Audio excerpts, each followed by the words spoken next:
everyone, so today we are going to be looking at someone that you guys have been asking me to cover for quite a while, but I haven't really had an opinion on him, like, at all until now, and that is Jordan Peterson.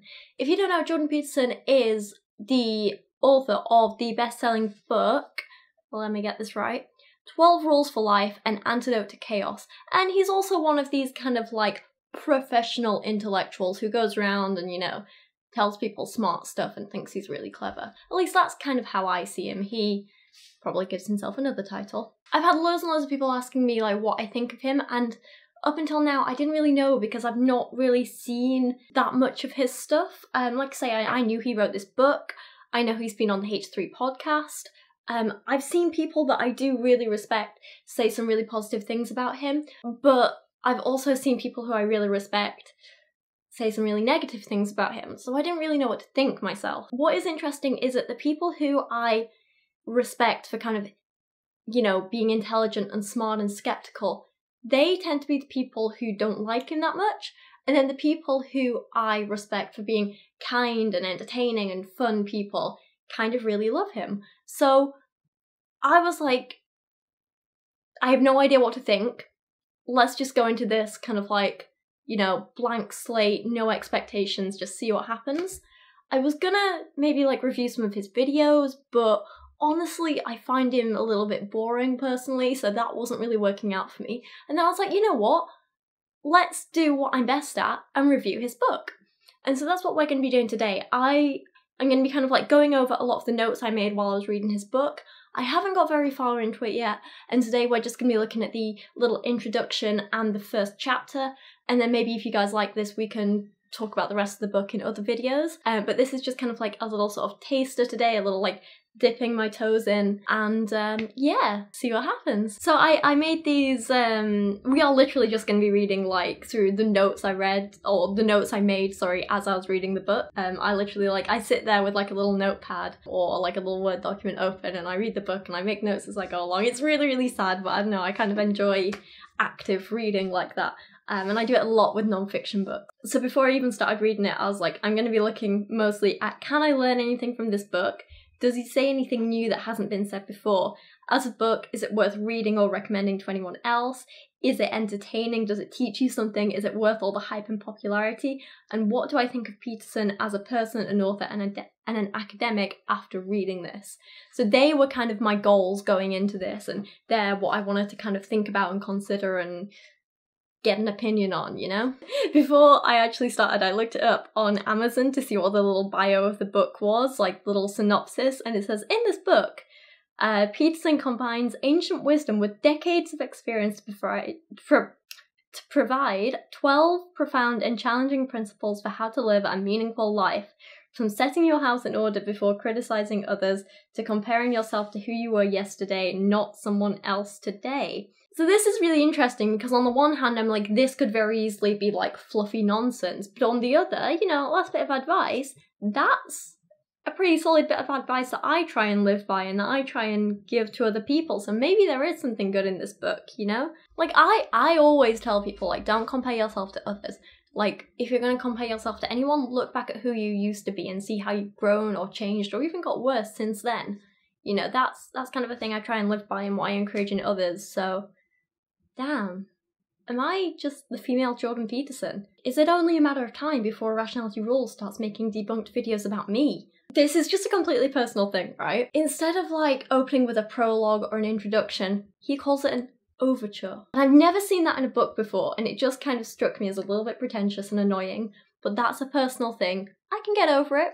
It's just a title. But then he opens the book by bragging about how he spends a lot of time on Quora. Yeah, I'm not even joking. Actually, I haven't been pronouncing that right. It is Quora, right? Not like Quora or Quora. I don't know. Basically, you know the site. So he brags about how he spends a lot of time on Quora answering questions like, what's the difference between being happy and being content? What things get better as you age? And what makes life more meaningful? And then he boasts about how many upvotes he gets. It sounds like something you would see in like r/I am very smart. Seriously, like, how has someone not posted this entire introduction into that subreddit yet?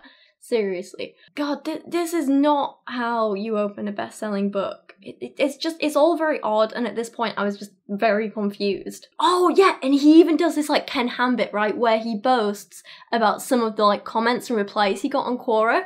So he says, the Quora readers appeared pleased with this list. They commented on and shared it. They said such things as, I'm definitely printing this list out and keeping it as a reference. Simply phenomenal. And you win, Quora. We can just close the site now. Students at the University of Toronto where I teach came up to me and told me how much they liked it. Maybe he was trying to secure his credentials as like a smart know-it-all. Maybe he was trying to be like, yeah, I'm like totes relatable and cool and look at all these people I helped. I don't know what he was going for here, but it did nothing for me. It made me cringe. He sounds like a bit of a douche. It's very Ken Ham. I actually really wish I'd skipped over this overture and gone straight to the first chapter, because then maybe I wouldn't have been quite so like cynical. And then he gets a little bit more serious with claims like, I proposed in Maps of Meaning that the great myths and religious stories of the past, particularly those derived from an earlier oral tradition, were moral in their intent rather than descriptive, can't speak. Thus they did not concern themselves with what the world was, as a scientist might have it, but with how a human being should act. You don't say, mate. This is like the highlight of this whole introduction, and it's not groundbreaking, it's not new, it's not exciting. I thought this was just obvious common sense to most people. I mean, you know, I do think it's important to understand that while a lot of the old stories and parables, you know, from not only Christianity but a lot of religions, and also the fairy tales and things that are passed down, and, you know, these stories that were passed through oral tradition, it's very important to know that, like, you know, they were mostly there to teach lessons, they were there to prove points and give advice and so on, and they were very helpful in those societies at the time. Some are still helpful today and some aren't. You know, context matters and all that.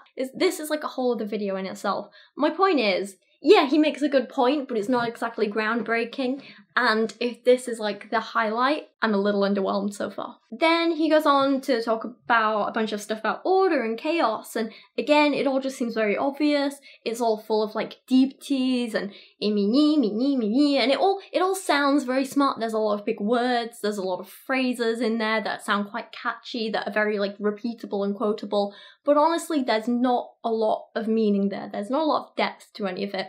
There's a lot of words without saying very much, which is like a pet peeve of mine. You know, like, oh god, this bit, right? Order and chaos are the yang and the yin of famous Taoist symbol. Two serpents head to tail. Order is the white, masculine serpent. Chaos, its black female counterpart. The black dot in the white and the white in the black indicate the possibility of transformation. Just when things seem secure, the unknown can loom unexpectedly and large. Conversely, just when everything seems lost, new order can emerge from catastrophe and chaos. For the Taoists, I don't know how to say that word, I'm probably saying it wrong, or like Taoists, or Tao, whatever. Meaning is to be found on the border between the ever-entwined pair. To walk that border is to stay on the path of life, the divine way, and that is much better than happiness. He sounds like a teenager trying to write this like deep philosophical poetry that he's gonna show to his like sixth form English teacher, and they'll be like, a lot of references in there, mate. And he's like, yeah, I'm just like this totally like deep intellectual, and I have all these like really deep intellectual thoughts that like most people don't understand, so I'm just trying to like, you know, get it down on paper in like a totally like lyrical way, you know? He sounds like that. Oh, actually, he reminds me of this first year housemate I had at uni, who was like a total klepto, and he couldn't go anywhere without stealing something. It was really bad. And then he'd try and justify it by being like, but nihilism, and and like, I'm just standing up and to the man and capitalism and can't said this, and and therefore it's like totally okay if I steal like £300 of textbooks from the bookshop. And we're like, no, it's not, mate. It's still wrong. No matter how many big words you use, no matter how many philosophers you quote, still wrong. Anyway, it reminds me of him, and that's not a comparison you want. So he wrote this other book before this one, which didn't really get a lot of attention. And even the way he talks about that just sounds like an r/I am very smart post. I spent a very long time researching my first book, studying history, mythology, neuroscience, psychoanalysis, child psychology, poetry, and large sections of the Bible. I read and perhaps even understood much of Milton's Paradise Lost, Goethe's Faust, and Dante's Inferno. I integrated all of that, for better or worse, trying to address a perplexing problem, the reason or reasons for the nuclear standoff of the Cold War. You sound like a douche. You know the whole thing in like creative writing where you're told to show, not tell? He's all about the telling, and it just doesn't really work for me. And it's the same with like intelligent people. It's like you get people like this who try and just tell you they're intelligent, and then you're like, I read this and I studied this and I know this, and you just come across as a bit dumb. Like, the really intelligent people don't need to tell you all the stuff that they've read and learned, because they just show it in the way that they act and talk and the things that they discuss and the things that they do and how they approach problems. And I think that's a big difference between Jordan Peterson and like an actually really smart person. I don't know, he might be smart, he's just not very good at showing it. And the more he tries to tell me he's smart, the less I believe it. Oh god, yeah, even his like big revelations are so basic, right? So again, still in this introduction, so we can't expect too much, but at the same time, if this is setting the tone for the whole book, I'm so underwhelmed. I came to realise that shared belief systems made people intelligible to one another. People who live by the same code are rendered mutually predictable to one another. They act in keeping with each other's expectations and desires. They can cooperate. They can even compete peacefully because everyone knows what to expect from everyone else. A shared belief system, partly psychological, partly acted out, simplifies everyone, in their own eyes and in the eyes of others. Shared beliefs simplify the world as well because people who know what to expect from one another can act together to tame the world. So this is what you came to realise. This is your big revelation. This is what you're spending paragraphs on. Something which would be the first bullet point in the first lesson of an intro to sociology class. I mean, on the one hand, I get it, okay? Like, it's the book's introduction. You want to start out with the basics. You want to explain even the obvious stuff in a simple, straightforward, easy to understand way. You want to get that across. And I think that's good. I think that's great.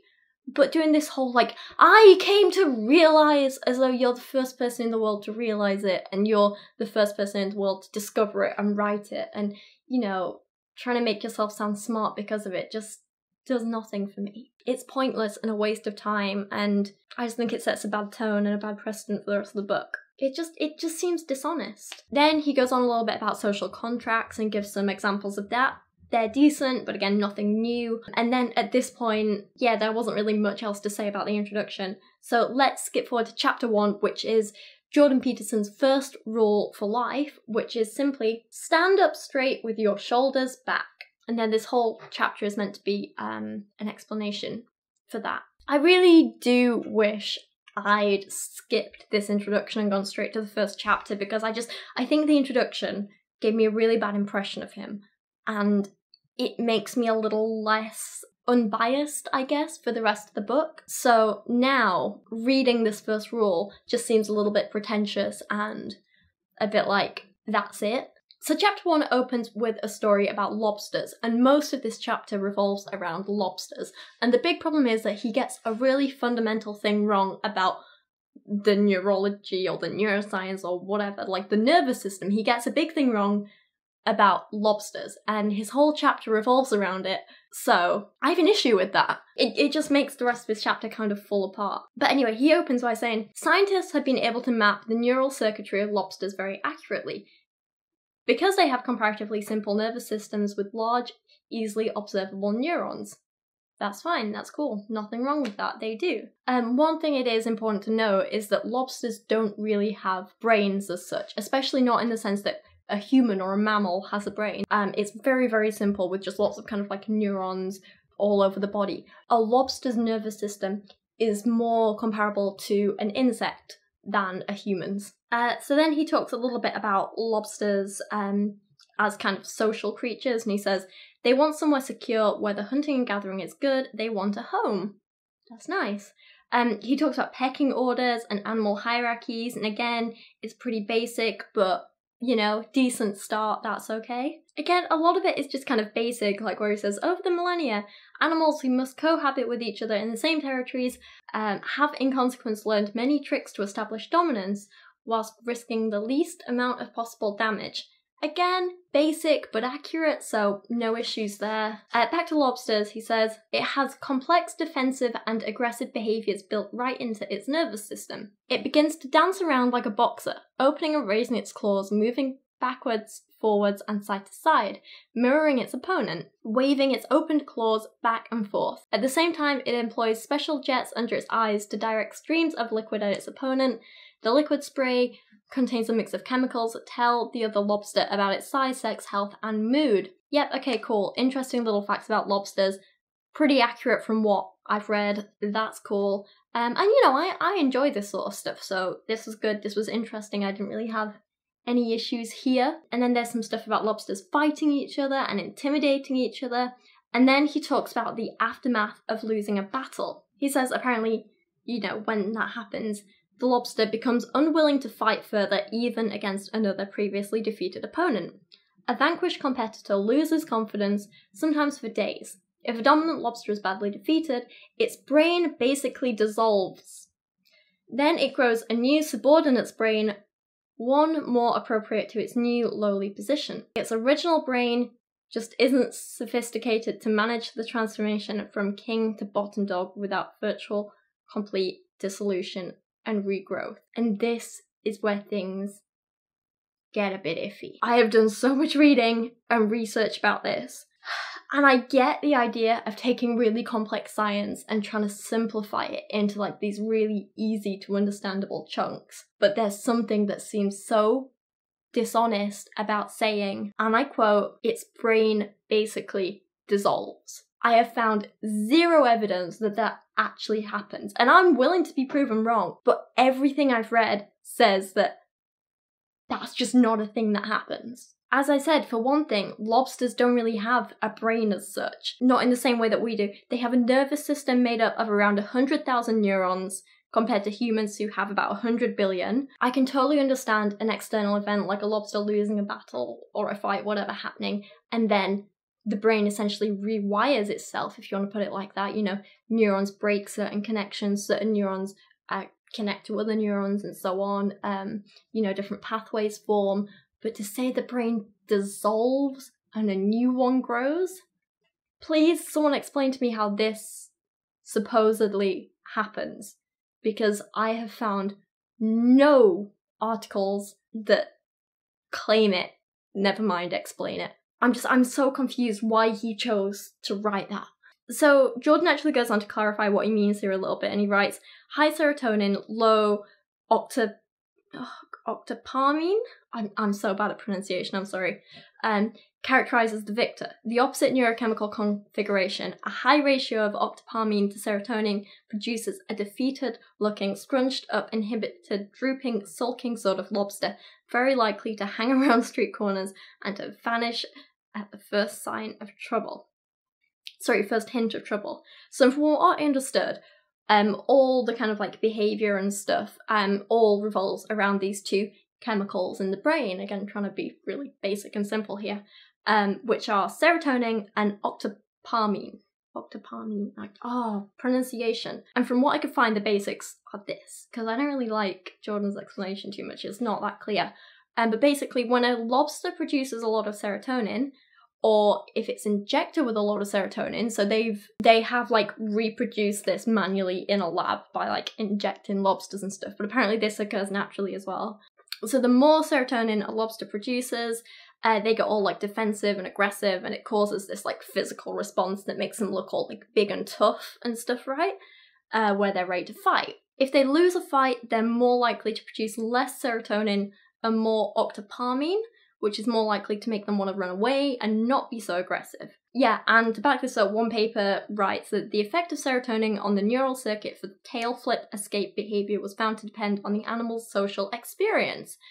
Very, very, very basically, a lobster's nervous system affects how it performs in fights, but how it performs in fights then has an effect on the nervous system, which has an effect on how it performs in future fights. It's kind of cyclical. To quote that paper again, it goes on and says how serotonin is a neuromodulator involved in the expression of dominance and aggression in many animals, including humans, which is where it's linking humans and lobsters, which is where I think Jordan Peterson is going to try and, link humans and lobsters as well, in terms of we both produce serotonin and it has an effect on how dominant we feel. That's pretty much the link he's going to make. So like I say, social experiences affect the chemistry of the nervous system of a lobster, and the chemistry of a nervous system affects the social behaviour of a lobster. It's cyclical.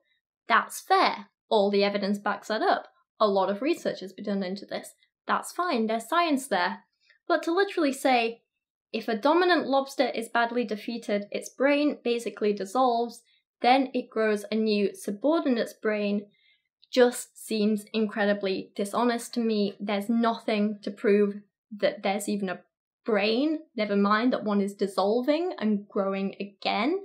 It just, from everything I've read, and I'm willing to be proven wrong, from every bit of research I've done, this is factually incorrect, and it just seems dishonest, and I don't know how a publisher let him get away with this. Surely there was someone fact-checking his stuff. Anyway, he then tries to make this point out of why it's relevant by talking about evolution, and he says, now evolution works in large part through variation and natural selection. Variation exists for many reasons, including gene shuffling, to put it simply, and random mutation. Yep, okay, cool. But there's an additional question lurking under the surface. What exactly is the nature in natural selection? What exactly is the environment to which animals adapt? Pretty obvious. This is well known, well documented. We have these definitions there. Pretty standard, pretty basic.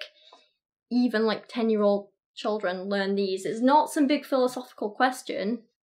It's just a basic fact. And we talk about the environment in terms of having an effect on natural selection and stuff and animals and evolution. When we talk about it, it's the time and the place in which animals live. It's all the external stuff that has an influence on them and how they reproduce and, what children survive and what children don't and so on. The location, the climate, the weather, the food available, what other predators and prey are in the area, if they have shelter and so on.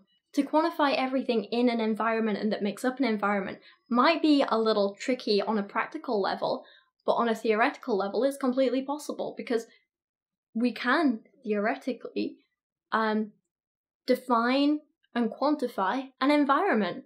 It's not a big philosophical question where we're like, ooh, but what does love mean? Ooh, what does it mean to be human? Ooh, what is an environment? It's not one of those. This is an environment. This is that animal's environment. This is how it affects the animal. And this is how the animal affects the environment. It's not that complicated. Oh god, yeah, he has these whole paragraphs filled with stuff like, first, it is easy to assume that nature is something with a nature. Something static. But it's not. At least not in any simple sense.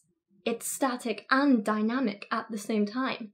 The environment, the nature that selects, itself transforms. The famous yin and yang symbols of the Taoists capture this beautifully. It's meaningless babble. I'm sorry, but it is. Chaos and order are interchangeable, as well as eternally juxtaposed. You're not saying anything, and anything you are saying could be said a lot simply and less douchily. That's a word. It feels so unnecessary, and it feels like he's trying to make himself sound like this smart revolutionary. It feels like he's trying to make himself feel smart, rather than just being smart. Like, there's no need for any of it. You don't need to explain stuff like this, right? But nature, the selecting agent, is not a static selector. Not in any simple sense. Nature dresses differently for each occasion. Nature varies like a musical score, and that in part explains why music produces its deep intimations of meaning.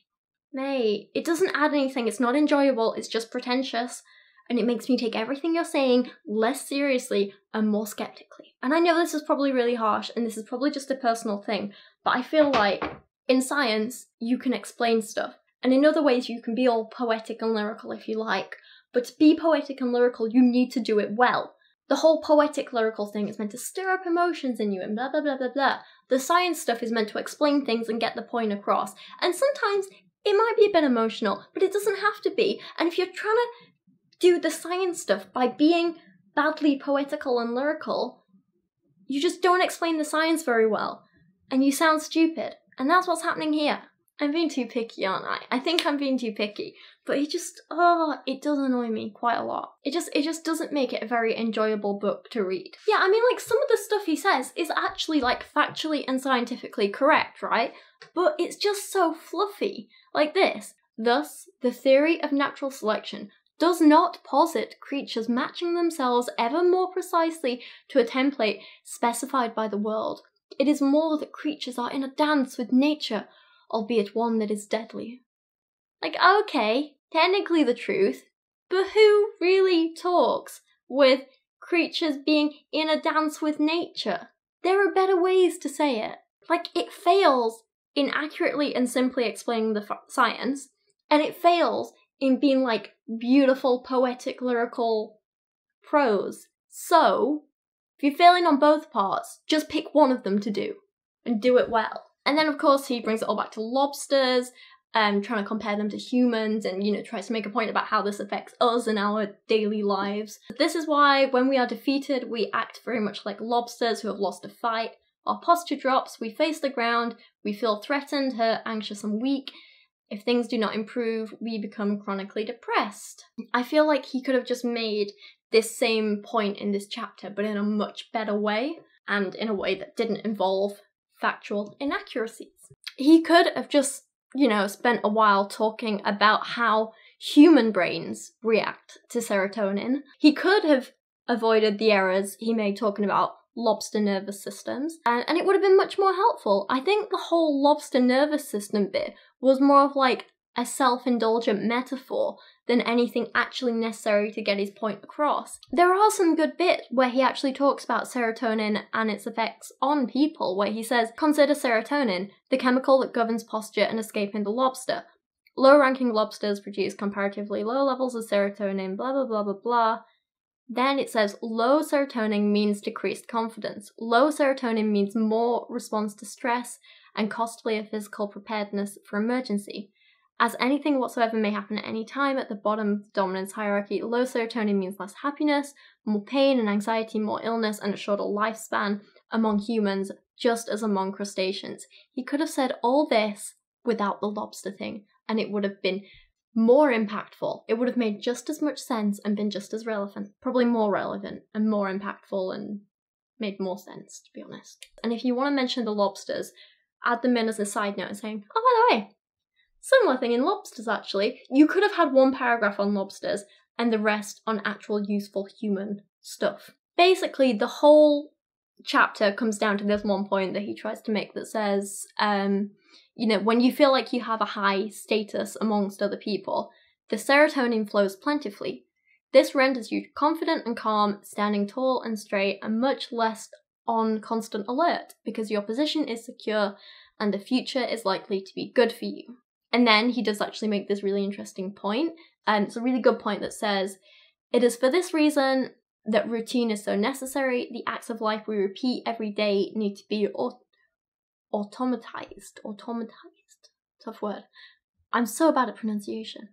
They must be turned into stable, reliable habits so they lose their complexity and gain predictability and simplicity. So he then goes on to talk about having a good schedule, eating right, sleeping well, and so on, and how all of this helps regulate our moods because it helps regulate our serotonin levels and so on. And that stuff is good. That's interesting. I like that. Cut out the lobsters. Then he comes back to the lobsters thing, and basically the whole point of this chapter is just him saying, fake it till you make it. He's saying, you know, if you don't have the serotonin to stand up tall with your shoulders back, then just stand up tall with your shoulders back for a while and people will think you're more confident socially, and so they'll treat you better and place you higher in the hierarchy. Yeah, it's just fake it till you make it. That's it. You didn't need the lobsters. He tries backing it up with a whole lot of nothing. Because, oh god, this is the bit that is like absolute poop, right? Listen to this. You can talk about the physiological effects of standing up tall. You can talk about the neurological effects, you know, the psychological effects, whatever you want to do, you can talk about that. Peterson doesn't bother. He just says, but standing up straight with your shoulders back is not something that is only physical, because you are not only a body. You're a spirit, so to speak. A psyche as well. Standing up physically also implies and invokes and demands standing up metaphysically. Standing up means voluntarily accepting the burden of being. He did earlier, like, write this really interesting bit about how your nervous system responds in an entirely different manner when you face the demands of life voluntarily. I wish he'd gone into some more detail about that and the biology behind it. I would be interested in that instead of just hearing about your psyche and your metaphysical reaction to being with a capital B. Oh god, yeah, and these boring metaphors about how to stand up straight with your shoulders back means building the ark that protects the world from the flood, guiding your people through the desert after they have escaped tyranny. All that metaphorical stuff means nothing, and I think I'd like a little more solid science to back up what he's saying than just metaphors, and more than just, well, lobsters stand up when they release serotonin, and we're kind of like lobsters, so if we stand up, something, something, something, serotonin, and social hierarchy. That's basically his science. This does read kind of like a Quora post. Reading this chapter felt like a big waste of my time. It felt like some weird, half-baked, half-thought-out, not fully formed idea where you have this man who's trying to make you think that he's smart by retelling this story he's heard about lobsters with some iffy science in there, and then relating that to humans somehow. And it's not a fully formed idea. It's not a very good analogy. There would be better ways to get his point across. It misses out on some actual science that I'd really like to hear about, and yeah, it's just a very bizarre one. All this said, I know there are a lot of Jordan Peterson fans out there, and I know there will be some people who don't like me criticising him, but I guess the issues I have are with him so far are very different, and my issue with his introduction to this book was that I didn't like his personality that came across. He doesn't seem like a very likable person. He definitely isn't the kind of person whose books I would normally read, because I don't like the attitude that he has and the attitude he puts forward in it. And then my issue with the first chapter was that, you know, some of the science was wrong, some of the facts weren't there, his explanations weren't great, they were too, like, trying to be poetic and failing badly. He didn't explain things very well. And I think his points could have been much better thought out and much better explained, and I didn't like his choice of analogies. That said, maybe the rest of the book will improve. Maybe this was just like, you know, a shaky opening.